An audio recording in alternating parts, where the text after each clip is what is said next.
Hindi pa man nagsimulang pageant ng Miss Universe Philippines 2024, may mga rumored na pwedeng sasali na kung saan mga crossovers at repeaters sa national pageant.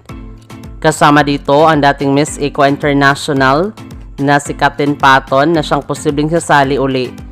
Kasama din si Maria Atiza Manalo na choice ng mga netizens na sasali sa Miss Universe Philippines 2024 competition.